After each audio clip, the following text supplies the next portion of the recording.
जय श्री कृष्ण। जय गौ माता। प्रिय भक्तों, आज कार्तिक माह शुक्ल पक्ष की अष्टमी तिथि है और आज गौ पूजन का दिन गोपाष्टमी का व्रत है। हमारे देश में गाय को माता के समान माना जाता है। उनकी भक्ति भाव से पूजा की जाती है। पुराणों में कहा गया है कि गौ माता में 33 कोटि देवी देवताओं का वास होता है। इस गोपाष्टमी के दिन गौ माता की पूजा व्रत करने तथा गोपाष्टमी व्रत कथा को श्रवण करने से सभी पुण्य फलों की प्राप्ति होती है। इस दिन नंद महाराज ने श्री कृष्ण और बलराम जी को पहली बार वन में गायों को चराने के लिए भेजा था। अभी तक तो लीलाधर भगवान श्री कृष्ण बछड़ों को चराया करते थे, किंतु आज के दिन से वे गायों को चराने में सक्षम हुए थे। आज के दिन गायों को सुबह स्नान कराकर पूजन किया जाता है। इस दिन गाय माता को मेहंदी, हल्दी, रोली आदि के थापे भी लगाए जाते हैं और उनको सजाया जाता है। धूप बत्ती पुष्प आदि से पूजन के बाद गाय माता को ग्रास देकर उनकी परिक्रमा की जाती है। मान्यता है कि इससे सभी प्रकार के अभिष्ट सिद्ध होते हैं। परिक्रमा के बाद गाय माता के साथ कुछ दूर तक चला भी जाता है। वहीं शाम को गौ माता का पंचोपकार पूजन करके उन्हें हरी घास और भोजन देने के साथ उनकी चरण रज ललाट पर लगाने से सौभाग्य की प्राप्ति होती है। मनुष्य के पाप साप रोग दोष सभी का नाश होता है। तो आज मैं सुना रही हूँ गोपाष्टमी में सुनी जाने वाली गौ माता तथा भगवान श्री कृष्ण की कथा। भगवान ने जब छठे वर्ष की आयु में प्रवेश किया तब एक दिन भगवान माता यशोदा से बोले, मैया अब हम बड़े हो गए हैं। मैया यशोदा बोली, अच्छा लल्ला, अब तुम बड़े हो गए हो तो बताओ अब क्या करें। भगवान ने कहा, अब हम बछड़े चराने नहीं जाएंगे, अब हम गायें चराएंगे। मैया ने कहा, ठीक है, बाबा से पूछ लेना। मैया के इतना कहते ही झट से भगवान नंद बाबा से पूछने पहुंच गए। नंद बाबा ने कहा, लल्ला अभी तुम बहुत छोटे हो, अभी तुम बछड़े ही चराओ। भगवान ने कहा, बाबा अब मैं बछड़े नहीं चराऊंगा। प्रिय भक्तों, जब भगवान नहीं माने तब बाबा बोले, ठीक है लल्ला, तुम पंडित जी को बुला लाओ, वह गौ चारण का मुहूर्त देखकर बता देंगे। बाबा की बात सुनकर भगवान झट से पंडित जी के पास पहुंचे। बोले, पंडित जी आपको बाबा ने बुलाया है, गौ चारण का मुहूर्त देखना है। आप आज ही मुहूर्त बता देना, मैं आपको बहुत सारा माखन दूंगा। पंडित जी नंद बाबा के पास पहुंचे। बार बार पंचांग देखकर गणना करने लगे। तब नंद बाबा ने पूछा, पंडित जी क्या बात है, आप बार बार गिनती कर रहे हैं। पंडित जी बोले, क्या बताएं नंद बाबा जी, केवल आज के ही दिन मुहूर्त निकल रहा है, इसके बाद तो 1 वर्ष तक कोई मुहूर्त नहीं है। पंडित जी की बात सुनकर नंद बाबा ने भगवान को गौ चारण की स्वीकृति दे दी। प्रिय भक्तों, भगवान जिस समय कोई कार्य करे वही शुभ मुहूर्त बन जाता है। उसी दिन भगवान ने गौ चारण आरंभ किया और वह शुभ तिथि थी कार्तिक मास में शुक्ल पक्ष अष्टमी। भगवान के गौ चारण आरंभ करने के कारण यह तिथि गोपाष्टमी कहलाई। माता यशोदा ने अपने लल्ला के श्रृंगार किया और जैसे ही पैरों में जूतियां पहनाने लगी तो लल्ला ने मना कर दिया और बोले, मैया यदि मेरी गौवें जूतियां नहीं पहनती तो मैं कैसे पहन सकता हूँ। यदि पहनाना चाहती हो तो उन सभी को जूतियां पहना दो। और क्या था, भगवान जब तक वृंदावन में रहे भगवान ने कभी पैरों में जूतियां नहीं पहनी। तभी से भगवान की गौ चारण लीला का आरंभ हुआ। जब भगवान गौवें चराते हुए वृंदावन जाते तब उनके चरणों से वृंदावन की भूमि अत्यंत ही पावन हो जाती। वह वन गौओं के लिए हरी भरी घास से युक्त रंग बिरंगे पुष्पों की खान बन गई थी। एक बार प्रेम से बोलिए, जय श्री कृष्ण, जय हो गौ माता। प्रिय भक्तों, अब आइए सुनते हैं गौ माता की कथा।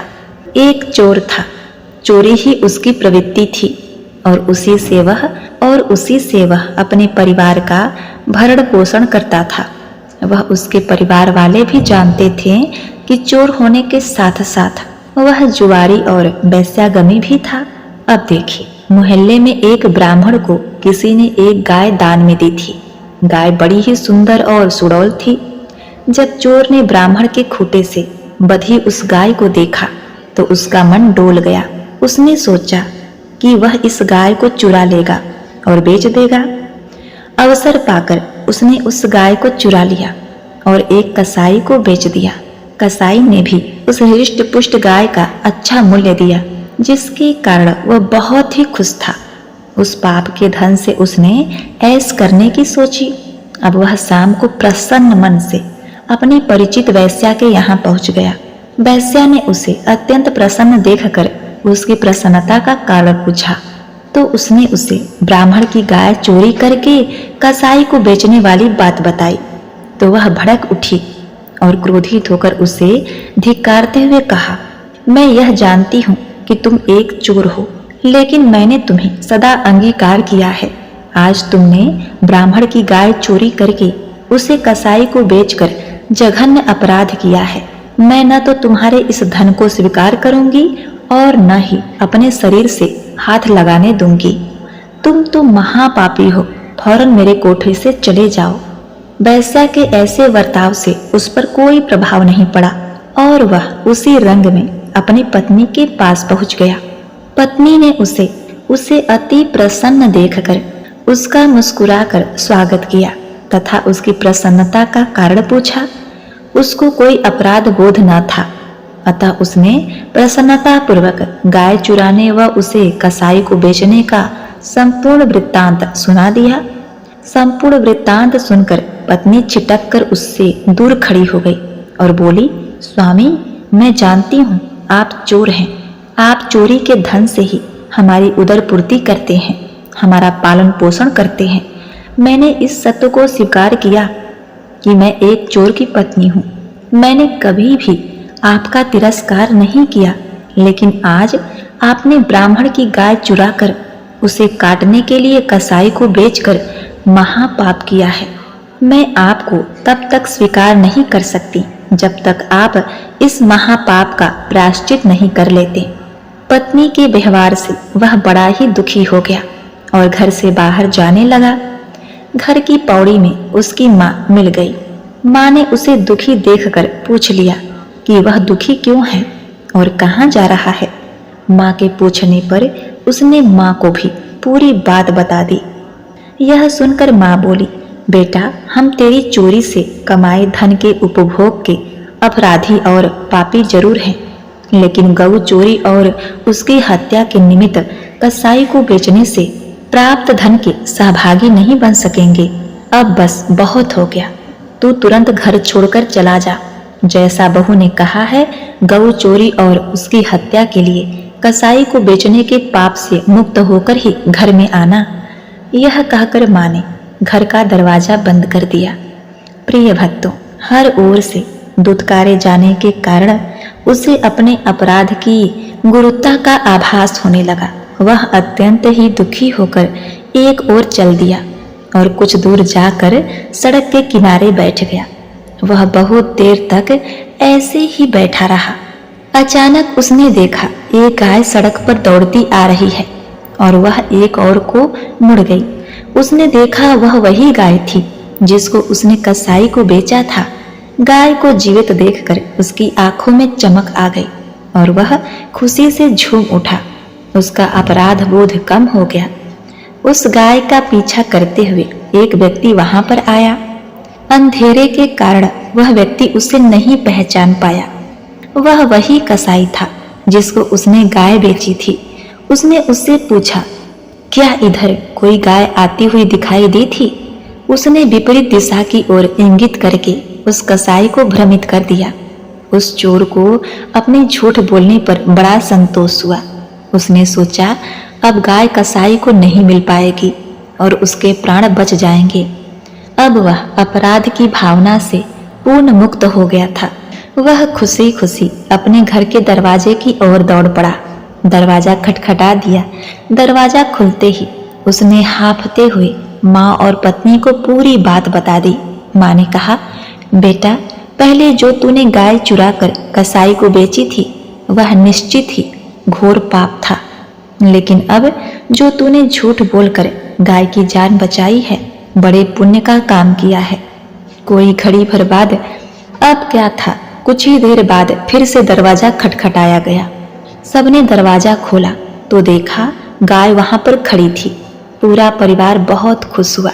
माँ ने हाथ जोड़कर बेटे के अपराध के लिए गाय से क्षमा मांगी तथा पत्नी ने हल्दी का तिलक लगाकर पूजन किया तथा आटे के लोइया खिलाए। उन्हें लगा कि गाय झूठ बोलकर उनकी जान बचाने के लिए कृतज्ञता प्रकट कर रही थी तथा कह रही थी कि उसका बदला वह समय आने पर चुकाएगी। प्रिय भक्तों, उस चोर और उसके परिवार ने इस लोक में अपना समय पूरा करने के बाद जब उस चोर का सूक्ष्म शरीर वैतरणी नदी के तट पर पहुंचा तो वैतरणी की भयानकता देखकर वह घबरा गया। तभी वहां पर उस आत्मा रूपी शरीर के पास एक गाय आई और अपनी पूंछ पकड़ने के लिए उसे प्रेरित किया। उसने गाय की पूंछ पकड़ ली और उसने उसे वैतरणी पार कराकर अपना वचन पूरा किया। प्रिय भक्तों, जो गाय की सेवा करता है वह सभी पापों से मुक्त हो वैतरणी नदी को पार करके इंद्रलोक में जाता है। उसे स्वर्ग की प्राप्ति होती है। जय हो गौ माता। ओम नमः शिवाय। जय श्री कृष्ण।